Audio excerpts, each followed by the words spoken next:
Robert, man, thank you for joining me in my backyard, or my in-laws' backyard for that matter. Really happy to have you on board with us. Pavan, I couldn't be more excited to be on. Thank you for having me. Absolutely. Why don't we start here? Can you give an introduction of yourself and what it is that you do professionally? Got it. Well, my name is Robert Tuzzo. I'm a vice president at Cross Country Mortgage. We're a privately held lending institution and servicer. My passion and also what I do is I'm the CEO and co-founder of the New York School of Real Estate. We do 150 events a year pro bono, and we love to educate. Good deal. So to expand on that a little bit, so I mean, on one side of the business, or your actual business, is lending and doing mortgage lending. On the other side, you are working. You've built the school, you run the school, you organize a school for real estate. So to expand on that a bit, you have two sides of the business. On one end, you have a mortgage business. On the other side, you have a training school, which seems to be more of a community give back. Or can you expand a little bit more on the business arms that you have there? Sure. So I've been in the mortgage business over 20 years. And about 6 years ago, I met an individual and myself that was doing trainings for mortgage professionals and realtors. And we saw a gaping wide hole in an underserved market, meaning we were finding real estate professionals, attorneys, title companies, and even mortgage professionals that weren't given the proper tools to educate themselves and serve the community. And it was making our jobs very difficult. As a mortgage professional, it's not just the transaction we're working on, but a lot of these transactions are contingent upon transactions that leapfrog and piggyback many transactions back, 5, 6, 7 different deals, sell a house, buy a house. And when one of those dominoes doesn't fall, it could mess up the whole process. So we kind of felt like, how do we give back? How do we improve? And that's what we did. There was a lot of realtors that would reach out to us, and we thought there was a need in the market. They were sending us pictures of the education they were currently getting, where they were falling asleep, like Ferris Bueller's Day Off, the guy from the Red Eye commercial. And we wanted to make it more youthful and up to date and exciting, and get people really excited to do their job. And we felt if we can educate them and fill that void in the market, they would be able to do their job better and make our lives easier. Got it. Makes sense. So let's start in the sense of, I mean, mortgage rates, lending rates are at an all-time low. I mean, you can get, I think what I read most recently is about like low 3, so 3.2 on a 30-year fixed. I mean, 15-year, if you're in a position to take on that, in the 2s, like, yeah, it's insane. How does that now, like, what is the climate around the mortgage side of your business right now? Okay, so, to be appropriate, because we want to be respectful for what's going on there. I hate to say it's business as usual, because the stress and anxiety of this pandemic and what's out there is really taking a toll on everyone. But for the most part, I think the realtors are being the most affected by it. The mortgage side, it's really business as usual. We're busy as ever. Coming from an institution where we're 80% purchase, 20% refinance transactions, where we're changing the terms, right, either get cash out or lower their rates and lower their monthly obligations. The refi business has really picked up the slack for the purchase business. And the reason for that is because of the super low rates, and there's opportunity in the market. But what we're also seeing is a lot of lenders, due to the forbearance announcements by our governors and things that are out there that were haphazardly announced, has also affected a lot of mortgage lenders. So while some smaller correspondent mortgage lenders and banks are disappearing and suffering, servicers and banks who deal directly with the government-sponsored entities, Fannie Mae, Freddie Mac, and Ginnie Mae, which are your VA loans for veterans and FHA loans with the federal government-insured loans, have been thriving, because a lot of these institutions have been minimizing some of the products to mitigate risk. And a lot of the servicers have been taking market share. So we're busier than ever on the mortgage side. But the low rates, as you mentioned, have made up for the lack of transactions on the purchase side, which many people are very hesitant to proceed because of what's going on. We have movers that may be delayed. We have buyers and sellers who may have been affected by the virus and or are fearful for their health and safety, being in a higher risk group. Can you maybe dispel some of the things that I'm hearing? So, I'm finding that, or amongst chatter, that it's very difficult to get these rates in the mortgage, or a mortgage generally at this time. And then second, you know, you're seeing the stock market rebound significantly, but you're not seeing the rates follow that. So what are these things, kind of, what does this mean? Well, look, for many, many years, the interest rates were indicative upon the 10-year treasury or the stock market. Mhm. I think that whole algorithm of flow of predicting how it may go has been thrown out of the window for many different reasons. One, investors have been, lackadaisical because they don't believe in investing in uncertainty. So a lot of mortgage rates are driven by supply and demand. If people aren't buying those mortgage-backed securities, I think that rates, can fluctuate based on that supply and demand. We were seeing rates going super low, but as a lending institution, there weren't dollar amounts or basis points tied to those bonds or those level of rates. So when that happens, it caused rates to kind of drop, but also not be able to close. So many lenders couldn't afford to operate. So they put the brakes on and tried to slow down business by raising the rates. When that didn't work, lenders like myself dove into the market and basically opened that up in a way where it sparked business. And then the fact that the rates are low created more opportunity. And that was all she wrote from there. Look, you touched on it a little bit about buyers or sellers may be affected by a multitude of reasons, related to COVID. But, what I'm seeing is that in New York, and I'm not sure if this still holds true today because everything changes day by day, real estate or being a real estate broker has been deemed an essential business. So you're having these folks not able to necessarily apply for unemployment. And then on the other side, there's so much fear around actually viewing a property. So they're kind of stuck in this influx. Is that what you're seeing as well? Well, what's weird is I guess the dissemination of information from the higher ups and the government. I think there's a lot of disconnects. So I would go on and do a webinar or speaking thing about the current state of affairs in the market. And while the webinar is going on, people are live updating me changes. So it's really minute by minute. What I'm telling you today could change tomorrow. So it's very important to be, speaking to people like yourselves with the network to get this information out because it's changing rapidly. So yeah, realtors went from not being able to show homes in New York, stay at home order, unable to do closings, unable to show properties, unable to do anything, okay? Or it was against the law. Then they opened it up and said, hey, you can show properties on a single basis and, if everyone feels comfortable.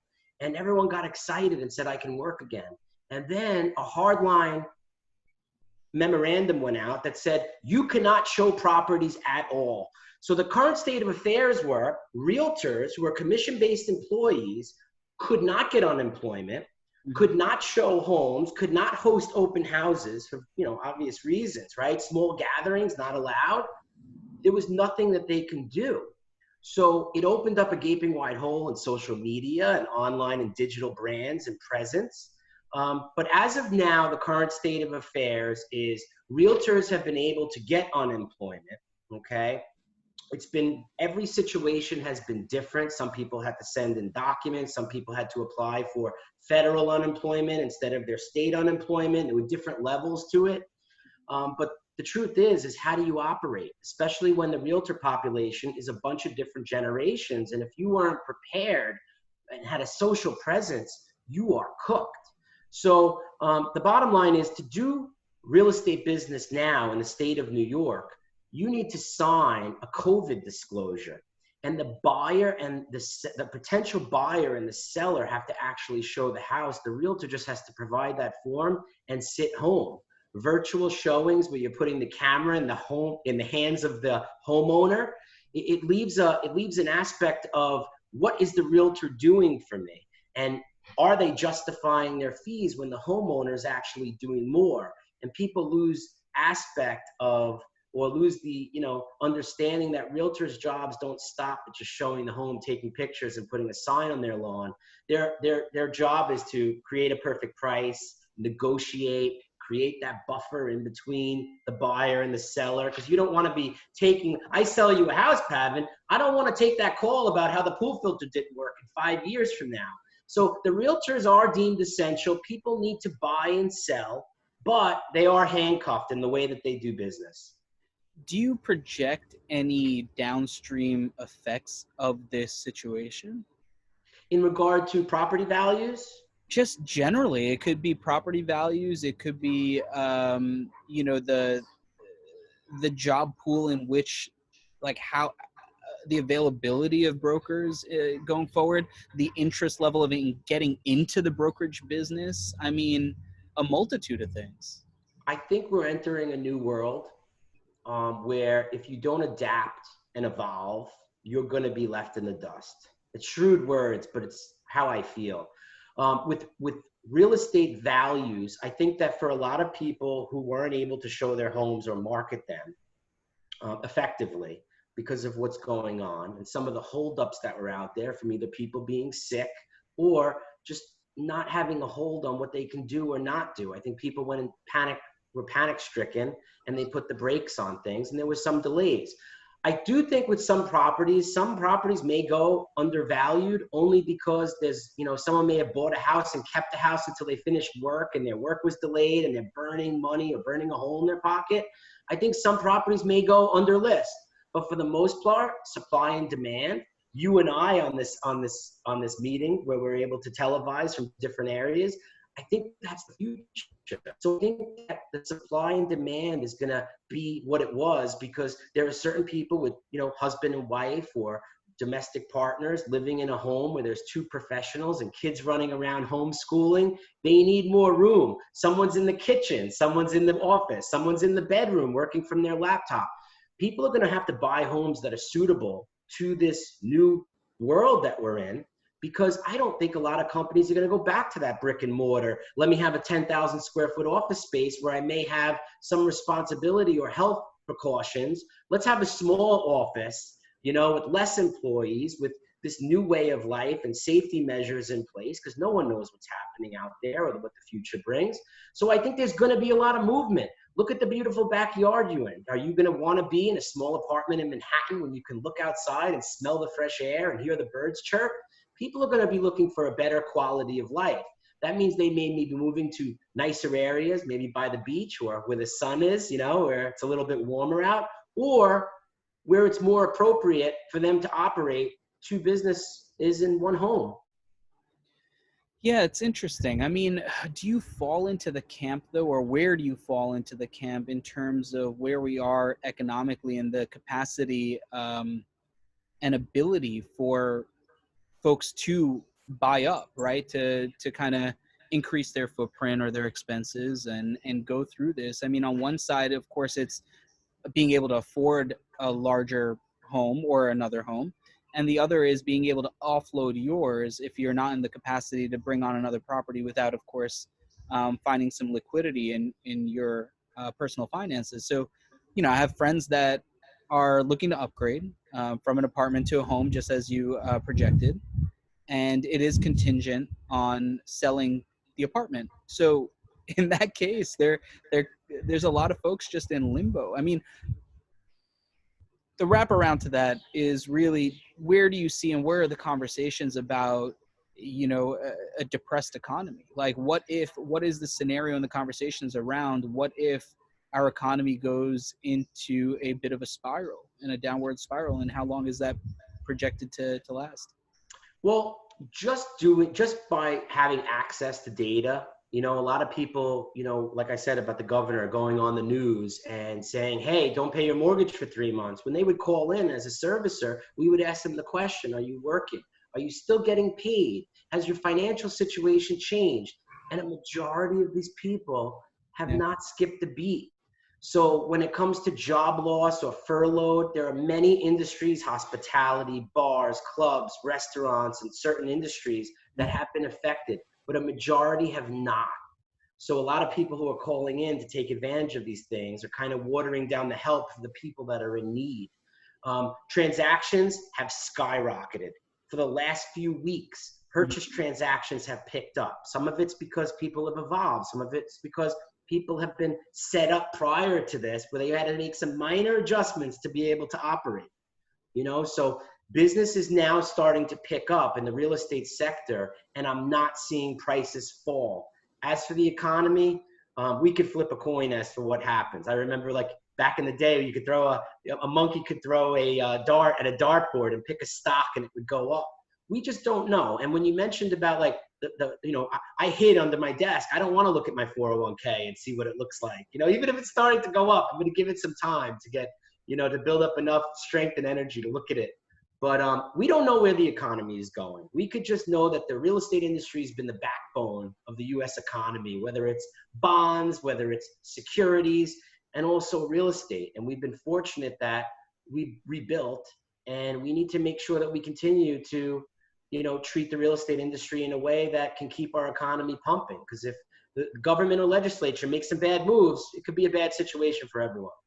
Yeah, I think, things to that point, everything's very sensitive right now. And a lot of our conversation right now has been on the residential side, because I guess that's just where my head's been. And that's what affects me the most. Yes. But I mean, the commercial side is, with retail and restaurants and hospitality, as you mentioned, really being decimated. You have 36 million unemployed, most of them coming from those sectors, which tie in directly to commercial real estate.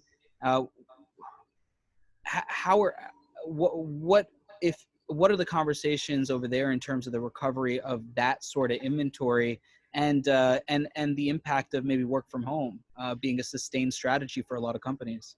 I'd love to put a positive spin on it. I'm on a board in the Bronx and Manhattan that primarily focuses on commercial real estate, and it's doom and gloom because there's not enough legislature out there to properly address landlord tenant in regards to commercial real estate.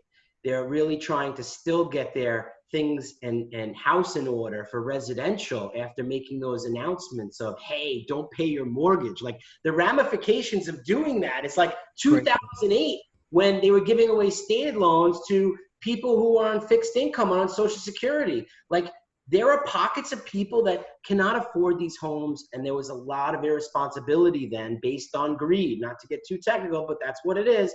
100%.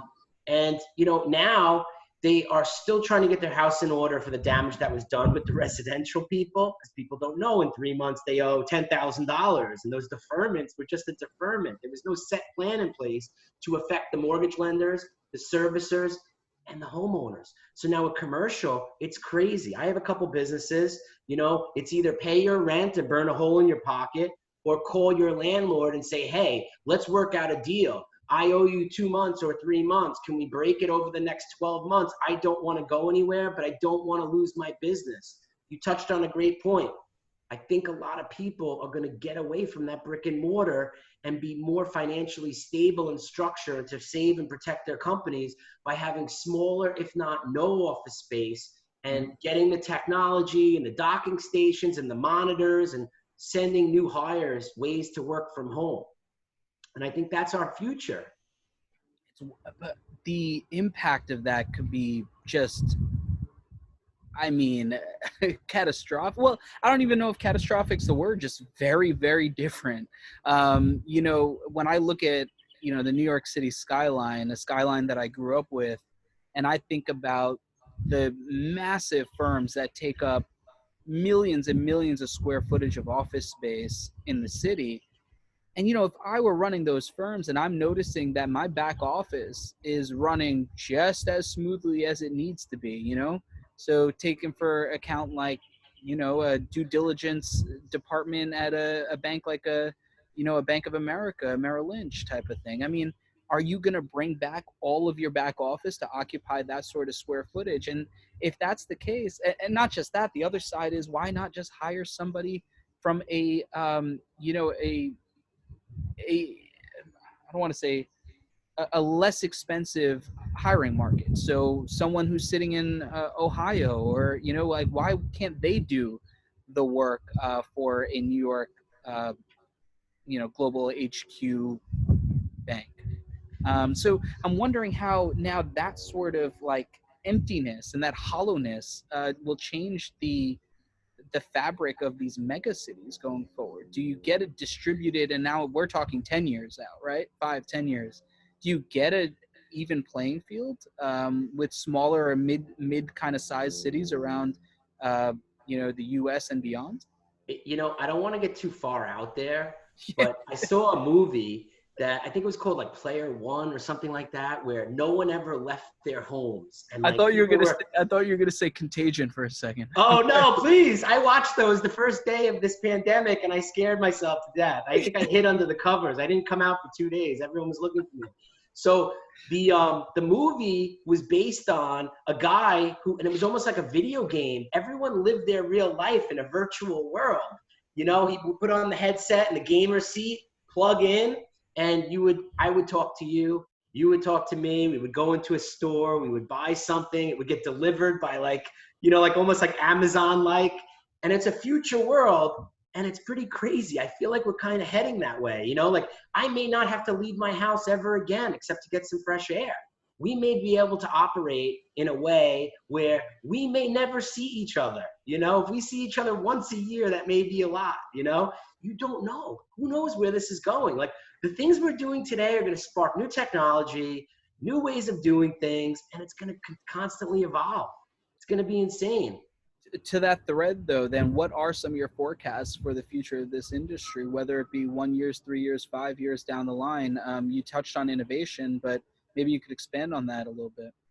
Sure. Technology, innovation, like you said. I think there's going to be new ways of doing things where we've been putting our heads together to figure out ways to close. Think about the closing process. Let's say, okay, you get through the mortgage process, right? You have all these big banks out there pulling out. Wells Fargo, Chase, they don't want to do jumbo loans. They don't want to do this kind of homes. They don't want to do that kind of homes. Or they're pulling out completely, letting go people because they want to get out of the mortgage market, right? Okay, you get through the mortgage market, you get your home loan. Now, how do you close? Do you feel comfortable, Pavan, sitting down with you, yourself, your loved ones, signing documents in a closing area with 2 attorneys, a title representative, a buyer and seller, which what if the buyer and the seller is 2 families of 4? You're in a room, a tight room with 12 people. Now they have virtual closings, virtual notaries, like where you can actually do business without being in the same room as people. And it started and already evolved over the last 3 months that you started to do where maybe you would sign in your backyard, right back there on a picnic table, and you would walk into the house and someone else would walk up and sign the other document. You're pumping hand sanitizer in between. And now they've gotten to like a click sign and virtual and overnighting documents where you don't have to see people. If this didn't happen, that innovation and technology and strategy wouldn't have evolved. So we're trying to take the good with the bad. I mean, a lot of people have been hurt. There have been deaths. There have been sicknesses, financial difficulties, but it's also sparked innovation and people putting their thinking caps on. How do I work? How do I operate? How do I generate money? And being essential, how do I close and make sure people have places to live, especially when these transactions were pending? And sometimes when transactions are delayed, there's financial ramifications, which could be unrepairable. So the lenders, the real estate agents, the attorneys, everyone's had to come together and figure out a way to get these things done. And from an educator standpoint, it's been a disaster because we've been doing webinars Tuesday, Thursdays, talking to our referral partners, our employees, you know, sometimes 1,200, 1,400 people on there asking questions. And like I said before, mid-webinar, something changes. It's like I have to keep another screen up to make sure what I'm saying is still relevant. How bullish are you, if at all, on AR and VR's participation in the future of real estate brokering? You know, for AR and VR people who are out there, I think there's a gaping wide hole in instruction and education. I think a lot of the realtors don't know how, the why, and the where. Where do I get the things I need? How do I use it? Is there an instructional video? Is there someone who can teach us? We haven't gotten to that yet with our school because it's just so much so fast. But I think that that is the future. Giving a homeowner, you know, a phone and saying, walk around the house, show me the rooms, when they may not have the expertise in order to take that shot or take that video or show that home, you know, could affect the marketability of a property, right? Or the value or the offers or whatever it may be. I've seen innovations such as robots, people dropping robots off at the house and bouncing off walls and calculating and taking pictures of every square footage. I mean, is this where we're going, Pavan? I don't know. So, I think there's a lot that's coming down the pike. And if you don't have your ear to the street, you're not on webinars like this to get information or on podcasts like this, you're cooked. You need to stay on the cutting edge of evolution. And that's where we're at. It's exciting. So part of this series, actually, I'm going to be interviewing a founder, Thomas Kutzman, of an app called Preview. And essentially, they are enabling kind of a lighter touch model to brokerage. So not really taking away the real estate broker, but enabling having technology enable their work, so it's a little bit lighter touch. So I'm really curious to see what he has to say to couple along kind of this conversation here. I want to tune in. I want to watch that because I'd rather be proactive than reactive. I hear you. What types of folks are you looking to connect with these days, and what is the best way to follow you or the projects that you're working? Sure. So I guess my audience has always been the realtor. Of course, the homeowner is important. I have a huge team that's behind me, a huge network. Like I said, my passion is the education. So realtors for speaking events and, educating them. Well, we do it for free. We give back, but the end game always is the mortgage. We love the transactions, refinance transactions where rates are low. We can offer cash out. We can consolidate debt, lowering monthly obligations, especially with financial difficulties or changes. And of course, the new purchase. We love to walk homeowners through the process so that the time they do it again, they're telling us how it should be done. And that's what we pride ourselves in. But our audience is in the education field, the real estate field. Our goal now has been educating them on social media and helping them get a digital brand and getting them to the point where they can produce, operate, and feel comfortable in this new digital world. Absolutely. And what is the best way to contact you or just follow along with the work that you're doing? There are multiple aspects. You can Google me. I have a Instagram account, Real Estate Insight, just the way it's spelled. We put a lot of valuable information and motivational stuff, very real estate geared. On there also, we do announcements for our events that we do, which are free. And some of the speaking engagements we do, where we love to see people there. So that's what we do. Well, look, I'm not a real estate broker, but the fact that you have 1,200 or 1,400 people attending these webinars these days, I'm definitely intrigued to check one of those out soon. So I look forward to that and really appreciate your participation today. Fascinating insights and important insights. I couldn't be happier to be on. I appreciate the opportunity, and I hope to be back. Rob, brother, thank you so much. You will be back, man. And hopefully we could actually grab a cocktail or hang out a little bit once this is all kind of subsided. Well, you know what we do? You send me your address. I'll send you a virtual drink, and then we can toast on Zoom. Sounds good, brother. Looking forward, man. All right. Take care. Thanks again. Yep. Have a good one.